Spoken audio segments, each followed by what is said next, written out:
Philippe Ramade, vous êtes là au rassemblement des coquelicots. Nous voulons des coquelicots à Vienne, dans l'Isère.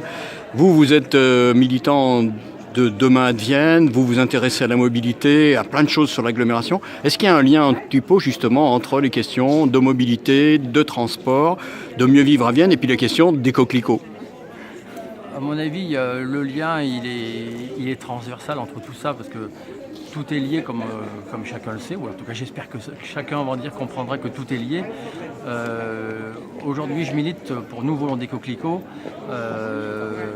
parce que c'est notre terre nourricière qui est en jeu. Et donc oui, refaire vivre on va dire, le terroir on va dire, en interdisant ces pesticides ou surtout en interdisant de les épandre on va dire, sur les terres agricoles et donc d'infester on va dire, la nourriture, pour moi c'est primordial. Ça va dans le sens on va dire, de préserver la planète, de préserver on va dire, la biodiversité, on va dire aussi bien animale que végétale. Et donc c'est en lien on va dire, avec tout ce que le collectif de Demain à Vienne on va dire, soutient.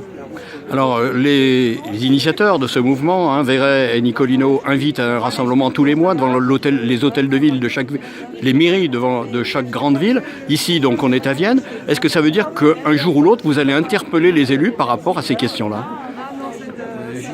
J'imagine que les élus ne sont pas insensibles à ce rassemblement. Je sais qu'à Vienne, donc dans l'agglo, il y a déjà des choses qui sont faites pour on va dire, ne plus on va dire, désherber l'espace public avec des pesticides. Donc je pense qu'ils sont déjà sensibilisés à ça, parce qu'ils respectent la loi déjà. Après, la loi doit évoluer pour on va dire, interdire ces pesticides en tout point de vue, d'un point de vue agricole. Et donc l'idée c'est bien sûr de ne pas appuyer sur la tête des agriculteurs parce qu'ils sont dans une impasse, mais c'est plutôt on va dire, de faire bouger la législation et, on va dire, et en même temps aider ceux qui sont dans l'impasse et donc aider les agriculteurs. Vous croyez qu'il peut vraiment y avoir des changements? Et c'est ma dernière question. Quand on voit que le nouveau ministre de l'Agriculture, Didier Guillaume, par rapport aux pesticides, est dans le giron, on pourrait dire, de la Fédération nationale des syndicats d'exploitants agricoles, et s'est pas monté très opposé aux pesticides dans ses premières déclarations. Pour moi, on va dire, si les citoyens se mobilisent en masse, forcément, ça pourra faire que bouger la tête de l'État. Donc, écoutez, messieurs les élus, messieurs on va dire